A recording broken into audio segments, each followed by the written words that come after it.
सोलापूर शहरातील उत्कृष्ट कामगिरी केलेल्या अंगणवाडी सेविकांना सन्मानपत्र देऊन त्यांचा गौरव करण्यात आला। सक्षम अंगणवाडी आणि पोषण 2.0 अंतर्गत पोषण ट्रॅकरमध्ये फेस रिकग्निशन सिस्टीमद्वारे 100% कामकाज पूर्ण केलेल्या अंगणवाडी सेविका, मदतनीस आणि मुख्य सेविका यांचा सन्मान पुणे विभागीय उपायुक्त संजय माने यांच्या हस्ते करण्यात आला।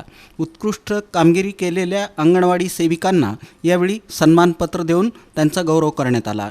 नेहरू नगर येथील मागास समाज सेवा मंडळाच्या डीएड कॉलेज सभागृहात या कार्यक्रमाचं आयोजन बालविकास प्रकल्प अधिकारी नागरी सोलापूर शहर पूर्व डॉक्टर विजय खोमणे आणि बालविकास प्रकल्प अधिकारी नागरी सोलापूर शहर पश्चिम दीपक ढेपे यांच्या मार्गदर्शनाखाली करण्यात आलं होतं।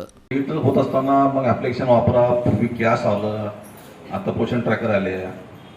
तुम्हाला वाटलं आता एक डेंजर काम आहे, कठीण काम आहे, त्यामुळे तुम्ही सुद्धा थोडा अपोज केला होता, मोबाईल जमा केला होता ऑफिसला माझ्या काळात संघटनेच्या मार्फत, पण शेवटी ते तुम्हाला सुटलं नाही। सुटलं का? शेवटी तुम्ही त्यात काम केलं आणि कौतुकाची पाठ थोपटाची मी तो तुझ्यासाठी आलेलो आहे।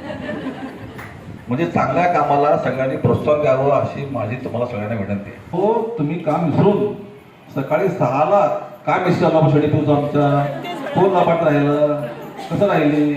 बार्शीमध्ये मी हे बघितलं तर एक लाभार्थी जरी राहिला असेल तर कुणाचा राहिला? सेविकामध्ये ईर्ष्या होती, ईर्ष्या, तू पुढं का मी पुढं, सगळेच पुढं।